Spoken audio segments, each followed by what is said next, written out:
Exam हो गए हैं खत्म, अभी आप रिलैक्स फील कर रहे होंगे, पर अभी के टाइम में आप लोगों को करियर के बारे में सोचना है। ऑलरेडी हम वीडियो प्रोवाइड कर चुके हैं कि अगर आप साइंस स्ट्रीम से हैं तो क्या क्या करियर ऑप्शन है करके आप लोगों के पास। उसके साथ साथ टॉप 10 यूनिक करियर ऑप्शन के बारे में भी ऑलरेडी हम लोग आप लोगों को बता चुके हैं। इस वीडियो में हम लोग OUET के बारे में डिटेल में डिस्कशन करेंगे। जैसे अगर आप साइंस स्ट्रीम से हैं तो एक OUET एक बेस्ट करियर ऑप्शन में से एक हो सकता है, ठीक है। तो अगर OUET को जानना है तो इस वीडियो को आखिर तक जरूर देखें। OUET में आप लोगों को करियर ऑप्शन क्या क्या मिलेगा, आप लोग को कोर्स फी कितना देना पड़ेगा, क्या एंट्रेंस देना पड़ेगा, कहाँ से पढ़ना पड़ेगा, कौन कौन से कॉलेजेस हैं, कहाँ पे कितने सीट है, उसके बारे में डिटेल में। So hello students, welcome to मेदवा PMS and let's get started the video. OUET means Odisha university of agriculture and technology. ये पहले भुवनेश्वर में 1962 में एस्टेब्लिश हुआ था। इसके लिए जो ऑफिशियल वेबसाइट है वो है www.ouet.nic.in। सारा इन्फॉर्मेशन आप लोगों को इस ऑफिशियल वेबसाइट में मिल जाएगा। ये एक ग्रेजुएट लेवल कोर्स है, बेसिकली 4 ईयर कोर्स है, पर जो वेटरनरी साइंस होता है वो 5 ईयर करना पड़ता है। इसके लिए एज लिमिट होता है 17 years. Qualification 12th science, PCM और PCB में आप लोग कर सकते हैं। Odia as a MIL subject होना ही चाहिए, ठीक है। कुछ कोर्सेज है जिसके लिए बायोलॉजी कंपलसरी है, जैसे वेटरनरी साइंस हो गया, फिशरी हो गया इसके लिए, और जैसे कि अगर एग्रीकल्चरल इंजीनियरिंग पढ़ना है उसके लिए मैथमेटिक्स कंपलसरी है। उसके अलावा बाकी सारे कोर्सेज में आप लोग PCB और PCM कोई भी स्ट्रीम से हैं, अगर आप लोग साइंस स्ट्रीम से हैं तो देन आप लोग ये अप्लाई कर सकते हैं। इसका जो एंट्रेंस एग्जाम है वो ऑनलाइन मोड पे होता है। 200 क्वेश्चंस रहते हैं, MCQ रहते हैं, आप लोगों को 120 मिनट्स में करना होता है। अगर हम लोग एग्जाम पैटर्न की बात करें तो फिजिक्स केमिस्ट्री कंपलसरी है, चाहे आप PCB स्टूडेंट हो या फिर PCM स्टूडेंट हो। फिजिक्स और केमिस्ट्री 66 मार्क्स के आते हैं, MCQ आते हैं। उसके अलावा जो थर्ड सेक्शन होता है वो मैथमेटिक्स और बायोलॉजी होता है। या तो मैथमेटिक्स 68 क्वेश्चन करना होता है आप लोगों को, और बायोलॉजी 68 क्वेश्चन करना होता है। ऐसे आप लोगों को 200 क्वेश्चन मिलते हैं, जैसे आप लोग स्क्रीन में देख सकते हैं। वैसे ये एंट्रेंस एग्जाम में कोई नेगेटिव मार्किंग नहीं होता है, ये एक पॉजिटिव पॉइंट है एंट्रेंस एग्जाम की। तो मैं ये मैथमेटिक्स और बायोलॉजी को थोड़ा समझा देती हूँ। जब आप लोग फॉर्म फिल करेंगे, अगर आप मैथमेटिक्स के थ्रू देना चाहते हैं OUET, देन आप लोग PCM अप्लाई करेंगे, ठीक है। तो फिजिक्स 66, केमिस्ट्री 66 और मैथमेटिक्स 68 क्वेश्चन आएंगे। पर अगर आप लोग बायोलॉजी के थ्रू दे रहे हैं, अगर आप बायोलॉजी भर रहे हैं, देन फिजिक्स में 66, केमिस्ट्री में 66 और बायोलॉजी में 68 क्वेश्चन रहेंगे, ठीक है। तो फिजिक्स केमिस्ट्री कंपलसरी, पर उसके अलावा मैथमेटिक्स और बायोलॉजी आप लोग अटेंड कर सकते हैं। जैसे मेरिट लिस्ट कैसे बनता है ये आगे हम लोग बात करेंगे। मेरिट लिस्ट में शॉर्टली बता दे रही हूँ। Merit list career marks and आप लोगों के एंट्रेंस एग्जाम के मार्क्स को 50-50% मिला करके मेरिट लिस्ट बनता है। सो नेक्स्ट हम लोग कॉलेजेस कहाँ पे है, गवर्नमेंट कॉलेजेस कितने हैं, सीट कितने रहेंगे, कोर्स फी क्या रहता है, कौन कौन सा कोर्स ऑफर किया जाता है थ्रू OUET, इस सब के बारे में डिटेल में जानेंगे। जो मेरिट बनता है OUET में 10th में 25%, 12th से 25% और जो एंट्रेंस एग्जाम आप लोग देंगे उसका 50% मिला करके टोटल 100% से कैलकुलेशन होता है। तो 50% आप लोगों के कैरियर मार्क्स और 50% जो एंट्रेंस देंगे उसके बेसिस पे मेरिट लिस्ट निकलेगा। OUET के थ्रू जो कोर्सेस ऑफर होते हैं वो होता है veterinary science, agriculture, horticulture, fishery, agriculture engineering मतलब ये एग्रीकल्चरल BTech बोलते हैं, एनिमल हस्बेंड्री और कम्युनिटी साइंस, जिसमें से veterinary science is the number 1 course, ठीक है। उसके बाद एग्रीकल्चर, उसके बाद हॉर्टिकल्चर और ये वाले आते हैं। और कम्युनिटी साइंस की जो वैल्यू है वो थोड़ा कम है एज कम्पेयर टू बाकी सारे कोर्सेस। इसमें अगर आप लोग को वेटरनरी साइंस पढ़ना है, ठीक है, तो आप लोग PCB स्टूडेंट होना चाहिए। मैथमेटिक्स है नहीं है फर्क नहीं पड़ता है, बस बायोलॉजी होना चाहिए आप लोगों को, ठीक है। जैसे अगर PCB स्टूडेंट्स, PCM स्टूडेंट्स सारा कुछ कर सकते हैं, पर वेटरनरी साइंस के लिए आप लोगों को PCB होना जरूरी है। वैसे फिशरी के लिए भी आप लोगों के पास PCB होना जरूरी है। अगर आप लोग को एग्रीकल्चरल इंजीनियरिंग करना है मतलब PCM होना जरूरी है, ठीक है। बाकी सारे सब्जेक्ट आप लोग PCB हो या फिर PCM हो वो कर सकते हैं कोर्सेज। पर अगर वेटरनरी साइंस करना है तो बायोलॉजी होना कंपलसरी है, फिशरी पढ़ना है तो बायोलॉजी होना कंपलसरी है, और एग्रीकल्चरल इंजीनियरिंग पढ़ना है देन मैथमेटिक्स होना कंपलसरी है, ठीक है। और इसमें आप लोग एनिमल हस्बेंड्री पढ़ते हैं तो जो रेंज फॉरेस्ट ऑफिसर सब होते हैं वो ये वाले कोर्सेज से हो सकते हैं। एंड नाउ अगर हम लोग कॉलेजेस की बात करें, गवर्नमेंट कॉलेज तो टोटल 9 कॉलेजेस हैं ओडिशा में, जिसमें से कि 5 कॉलेज सारे BBSR में है और बाकी 4 कॉलेज डिफरेंट प्लेसेस में है। और भाई अगर हम लोग कॉलेज की बात करें, the first college is college of agriculture, BBSR में है। उसमें जो कोर्सेज ऑफर होता है वो बीएससी इन एग्रीकल्चर, आगे आप लोग एमएससी भी कर सकते हैं, पीएचडी भी कर सकते हैं, पर एग्रीकल्चर में, ठीक है। और अगेन जो चिपलिमा में है एक कॉलेज ऑफ एग्रीकल्चर के, उसमें सिर्फ बीएससी एग्रीकल्चर है, एमएससी और पीएचडी नहीं है। अगर आपको एमएससी पीएचडी करना है तो आप बीबीएसआर में कर सकते हैं। कॉलेज ऑफ एग्रीकल्चर भवानीपटनम में जो है उसमें भी बस एग्रीकल्चर वाला कोर्स है, बीएससी एग्रीकल्चर ही आप लोग कर सकते हैं। कॉलेज ऑफ हॉर्टिकल्चर चिपलिमा में है, उसमें बस बीएससी हॉर्टिकल्चर कर सकते हैं, एमएससी और पीएचडी प्रोवाइड नहीं है।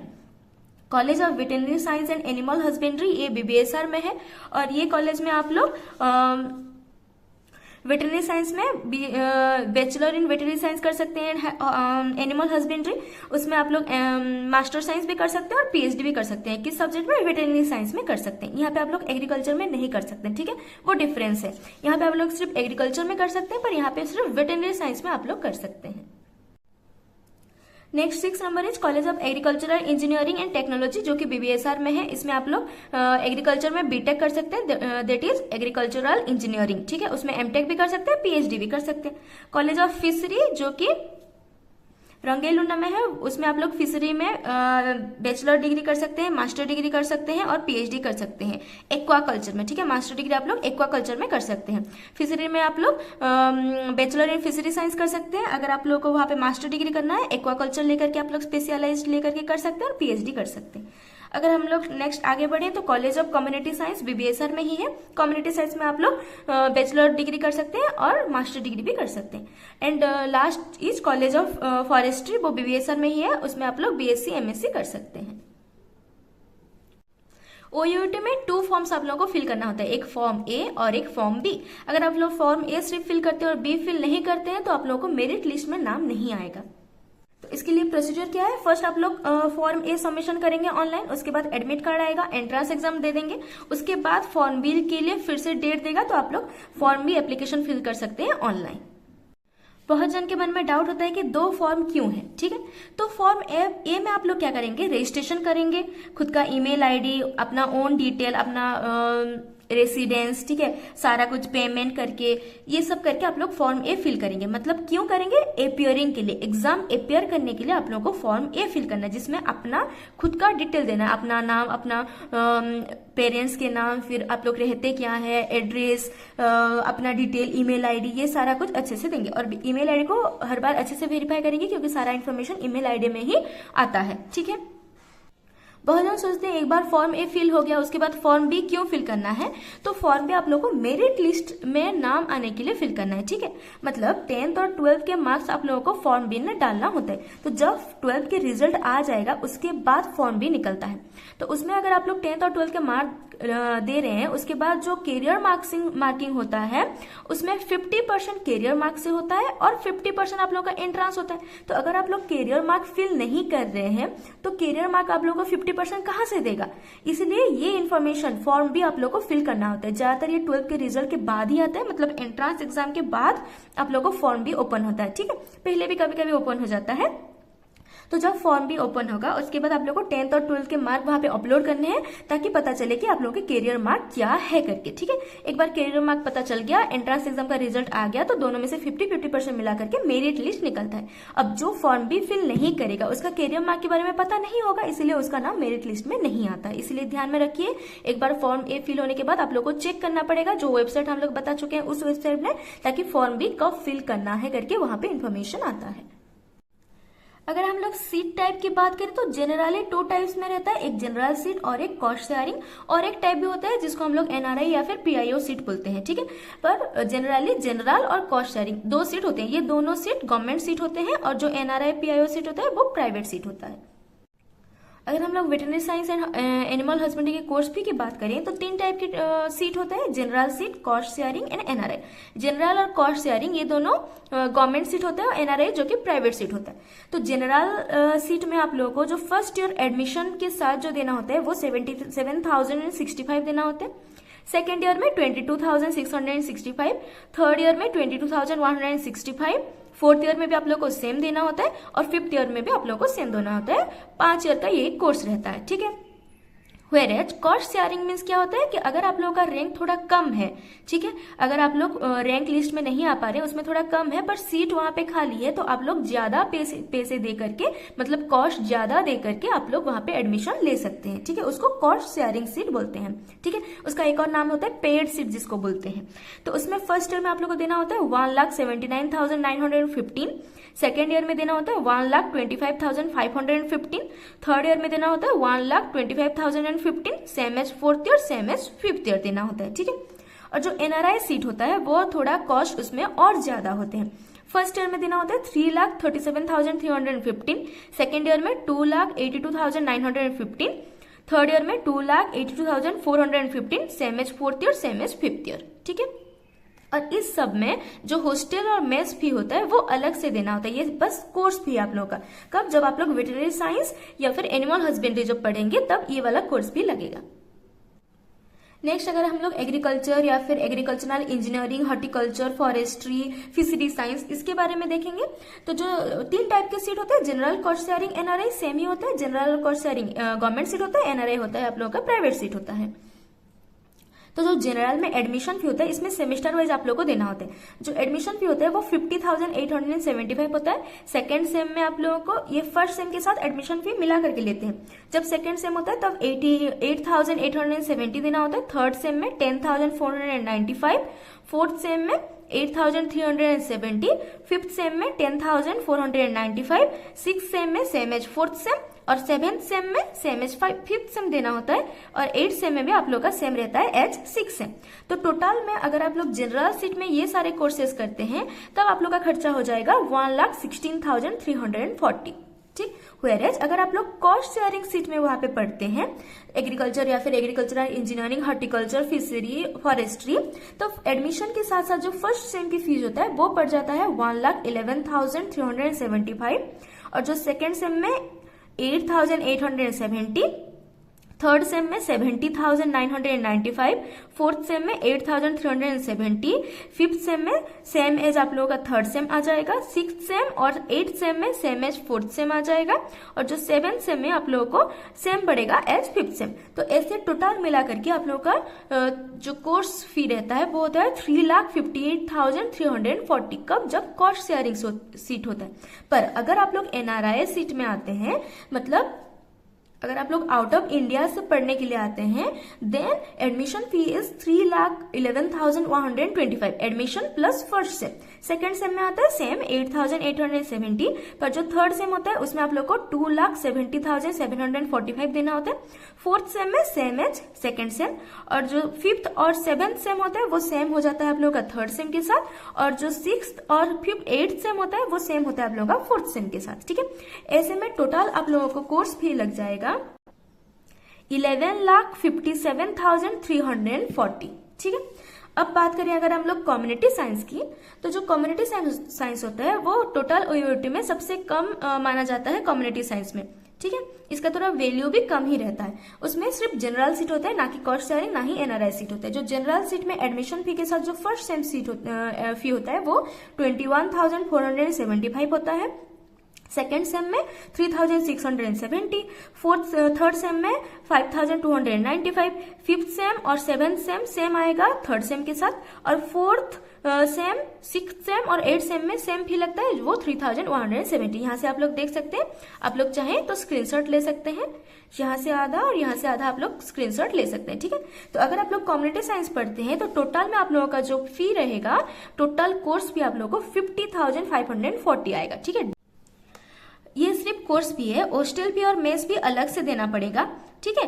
कम्युनिटी साइंस में उतना ज्यादा वेल्यूएबल तो है नहीं, तो आप लोग चाहे तो बाकी सारे कोई भी ओयूटी में से पढ़ सकते हैं, जिसमें कि जनरल और कॉस्ट शेयरिंग होता है। गवर्नमेंट सीट मतलब ओयूटी सीट जो होता है वो टोटल 720 है, ठीक है। उसके अलावा एनआरआई सीट जो कि आउट ऑफ इंडिया से आते हैं उन लोगों के लिए एनआरआई सीट होता है। अगर कोई ओयूटी एग्जाम दिया है पर वो रैंक में नहीं आया है, पर उसको ओयूटी के थ्रू या फिर एग्रीकल्चर पढ़ना है करके है, तो बहुत सारे प्राइवेट यूनिवर्सिटी भी हैं, पर जो बेस्ट 2 प्राइवेट यूनिवर्सिटी है वो है सेंचुरियन यूनिवर्सिटी और सोया यूनिवर्सिटी।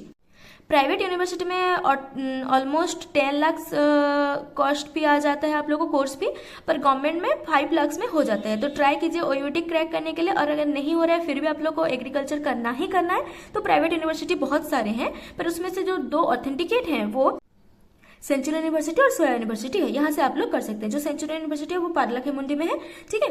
तो अगर बहुत सारी यूनिवर्सिटी है, ऐसा नहीं है कि नहीं है, पर ये दोनों थोड़ा ऑथेंटिकेट है, यहाँ से करेंगे मतलब उसका जो सर्टिफिकेट है वो थोड़ा वैलिड होता है। बहुत सारे यहाँ पे फ्रॉड भी होता है, तो थोड़ा केयरफुली आप लोग प्राइवेट यूनिवर्सिटी सब में एडमिशन करेंगे। तो अगर आप लोग को प्राइवेट में पढ़ना है, मतलब एग्रीकल्चर करना ही करना है और गवर्नमेंट सीट नहीं मिल रहा है आप लोग को, देन आप लोग प्राइवेट में पढ़ सकते हैं। प्राइवेट में बहुत सारी यूनिवर्सिटी है, पर बी केयरफुल फॉर फ्रॉड बहुत सारा होता है कि गलत यूनिवर्सिटी जिसमें कि कोर्स उसका सर्टिफिकेट वैलिड नहीं होता है पर करवा देते हैं, इसलिए उसमें थोड़ा ध्यान दीजिएगा। 2 यूनिवर्सिटी है, जो एक सेंचुरियन यूनिवर्सिटी पारलाखेमुंडी में है और एक सोया यूनिवर्सिटी, ये दोनों बेस्ट यूनिवर्सिटी है प्राइवेट में, आप लोग यहाँ से कर सकते हैं, ये सेफ होते हैं। सोया यूनिवर्सिटी में पर ईयर ऑलमोस्ट 1,70,000 आप लोगों को फी लग जाएगा, पर जो सेंचुरी यूनिवर्सिटी है वो पर ईयर 2 लाख आप लोगों को लग जाएगा। ये 4 ईयर कोर्स है, उसके अलावा हॉस्टल फी, मेस फी अलग से। अगर ये भी हो सकता है कि अगर आप ओयूटी एग्जाम अपियर ही नहीं किए हैं तभी भी आप प्राइवेट यूनिवर्सिटी में एग्रीकल्चर में एडमिशन कर सकते हैं। किसी रीजन की वजह से आप लोग ओयूटी एग्जाम अपियर नहीं कर पा रहे हैं पर आप लोगों को करना ही करना है एग्रीकल्चर, देन आप लोग प्राइवेट में जा सकते हैं। पर मैं बोलूंगी पहले गवर्नमेंट के लिए ट्राई कीजिए, अगर गवर्नमेंट नहीं हो रहा है और आपको करना ही करना है देन प्राइवेट के लिए जाइए, पर ये लास्ट ऑप्शन में रखिए, ठीक है। Always first try for government, उसमें फी भी कम लगेगा और कोर्स भी बहुत अच्छा रहेगा। गवर्नमेंट यूनिवर्सिटी से जो सर्टिफिकेट रहता है वो थोड़ा ज्यादा वेटेज रहता है देन प्राइवेट यूनिवर्सिटी। इसकी जो फॉर्म है वो मोस्ट प्रोबेबली मार्च लास्ट वीक और अप्रैल फर्स्ट वीक में इस बार आने के चांसेस है, और एग्जाम आप लोगों की जून जुलाई अगस्त तरफ में हो जाएगा। इसके अलावा आपको पढ़ना कहाँ से है, तो आप लोगों को क्लास 11 और 12 की एनसीईआरटी बुक को अच्छे से पढ़ लेना है, ठीक है। अब सिलेबस क्या रहेगा, जो रेडियो सिलेबस है, अभी तक सिलेबस रिवील नहीं हुआ है, पर जो रेडियो सिलेबस है वो हो सकता है और जो नीट के सिलेबस है उसके साथ इक्वल हो सकता है। वैसे क्या डिफरेंस है रेडियो सिलेबस और नीट सिलेबस में, नीट सिलेबस में रेडियो सिलेबस के अलावा 1-2 चैप्टर ज्यादा है, ठीक है।